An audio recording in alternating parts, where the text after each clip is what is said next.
10 hal yang dilakukan orang yang jadi kaya dan kenapa kamu masih belum melakukannya.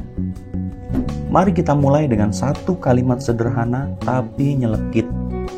Orang kaya bukan hasil keberuntungan, mereka hasil kebiasaan. Namun, tentu saja lebih nyaman menyalahkan nasib, keturunan, atau pemerintah daripada bercermin dan berkata, mungkin memang sayanya yang malas dan banyak alasan. Jika seseorang dari latar belakang yang lebih miskin dari kamu bisa jadi kaya, mengapa kamu masih di tempat yang sama? Jawabannya biasanya bukan karena nasib, seringnya ada pada kebiasaan, pada pilihan-pilihan kecil yang terus kamu anggap sepele. Kalau kamu siap ditampar oleh realita dan sedikit sindiran-sindiran manis, mari kita bedah 10 kebiasaan yang membuat seseorang menjadi kaya. Dan kenapa sebagian besar orang malah lebih memilih scrolling TikTok selama 3 jam daripada melakukan satu aja dari daftar ini. Yang pertama, mereka membaca, bukan sekedar scrolling. Orang kaya menyisihkan waktu setiap hari untuk membaca. Bukan hanya buku bisnis, tapi juga biografi, ilmu keuangan, psikologi, bahkan buku-buku sejarah. Sementara banyak orang lebih memilih membaca caption panjang dari akun-akun selebgram, selebriti yang sebenarnya isinya juga nggak nambah apa-apa selain drama. Jadi, jangan heran jika isi kepalanya orang-orang kaya itu tentang strategi, tentang bisnis, tentang ekonomi global dan lain-lain. Sedangkan isi kepala kamu mungkin cuma asumsi-asumsi dan persepsi-persepsi aja. Kamu tahu semua gosip orang-orang terkenal, tapi kamu nggak tahu bedanya aset dan liabilitas. Nah, terus kalau udah gini, siapa yang sebenarnya bisa disalahkan? Sebagai contoh, pagi hari atau siang hari atau malam hari ketika di kafe, ada satu orang membaca buku The Mind Upgrader, terus mencatat ide-ide yang pentingnya, terus ngerjain workbooknya, sementara di meja sebelah, kamu lagi asik menyimak reels yang isinya prank pacar. Sama-sama ngisi waktu sih, tapi hasilnya sangat berbeda 5 tahun dari sekarang. By the way, apa sih buku The Mind Upgrader itu? The Mind Upgrader adalah buku karangan saya dan seorang CEO muda yang sekarang masih mahasiswa, yang namanya Yurendra Aiva. Dan jelas sekali, dia bukan Gen Z yang dikit-dikit mendiagnosa dirinya kena mental health. Buku ini bukan sekedar bacaan, tapi panduan transformasi pikiran supaya kamu paham betul cara berpikir tajam, jernih, dan strategis di tengah dunia yang penuh distraksi. Ini buku praktek, di mana ada banyak workbook yang bisa kamu pakai untuk praktekin materinya. Terus juga dapat bonus audio terapi pikiran, dan juga bonus e-training gratis sampai tuntas. Jadi, segera klik link di deskripsi atau di pojok kanan layar ya, kalau mau pesan bukunya. Yuk, kita lanjut ke list yang kedua. Yang kedua, mereka menunda kepuasan. Orang kaya itu tahu cara berkata nanti dulu pada keinginan-keinginan yang impulsif. Sementara kamu, begitu ngelihat promo 11.11 langsung check out. Kebiasaan menunda kesenangan kecil hari ini demi kebebasan besar esok hari, itulah mentalitas yang mahal. Mereka paham bahwa membeli iPhone terbaru setiap kali rilis itu bukan prestasi finansial.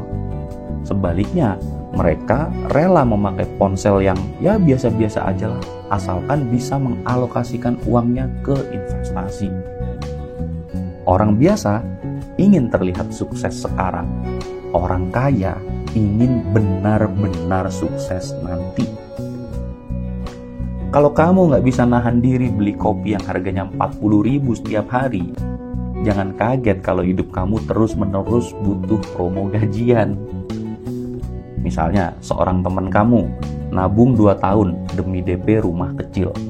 Sementara kamu bangga karena bisa kredit motor matic 36 bulan demi gaya hidup praktis.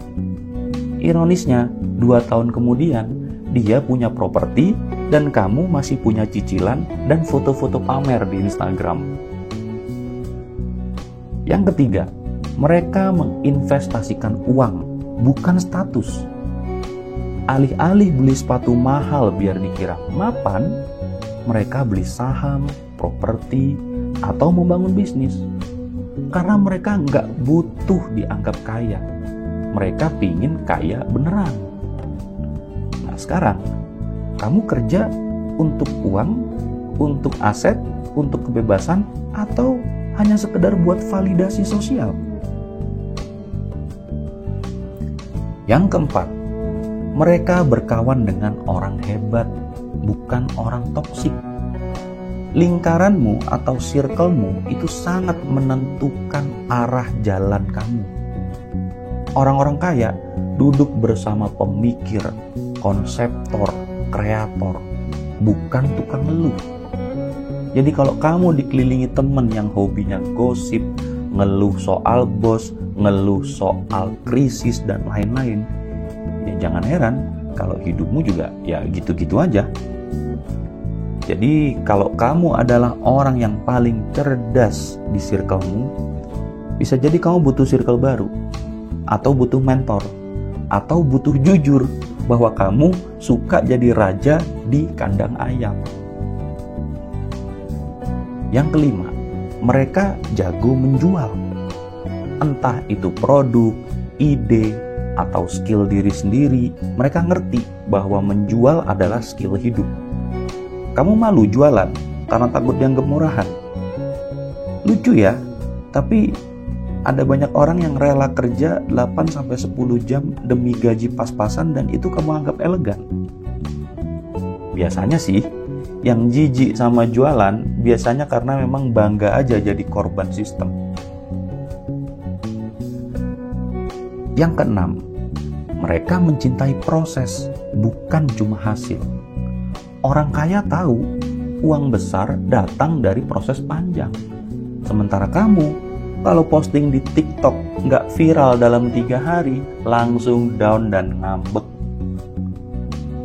Kalau kamu lebih sabar nunggu gebetan bales chat daripada nunggu hasil dari kerja kerasmu, berarti ada yang salah dengan prioritasmu.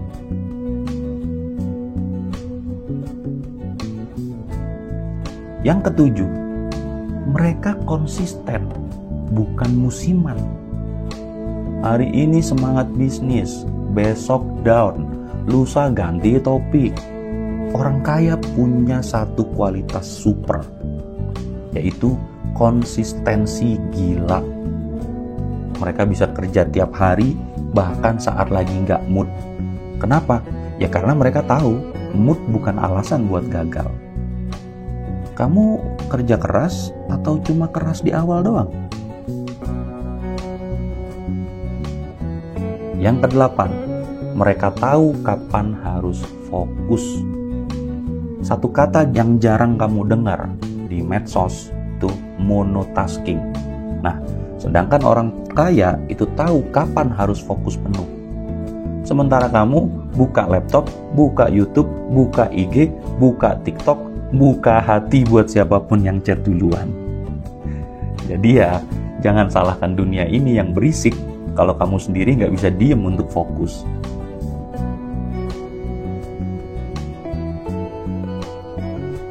Yang kesembilan, mereka bertanggung jawab penuh atas hidupnya.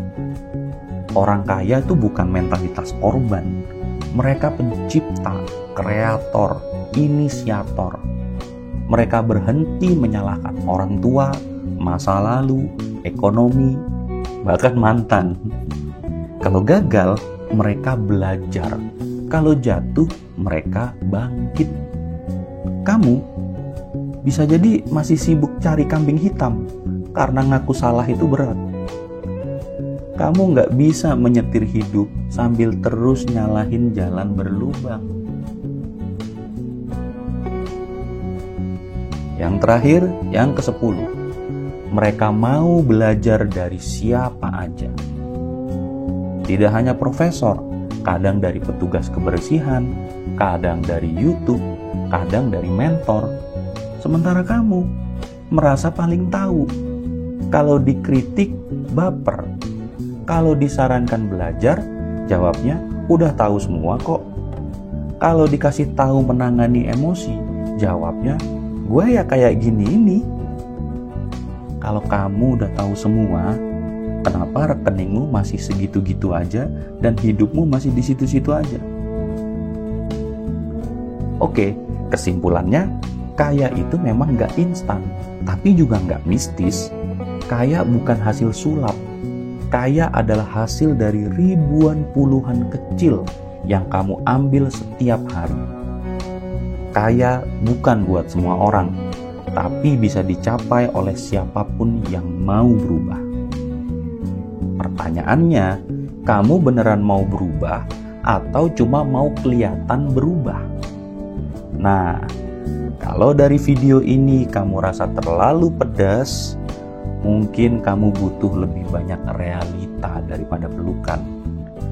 Kalau kamu ingin belajar jadi kaya dengan cara yang lebih terstruktur dan manusiawi, tanpa jargon-jargon palsu motivator, mungkin sudah waktunya kamu gabung di komunitas yang serius yang bernama Promunity, atau singkatan dari Progressive Community.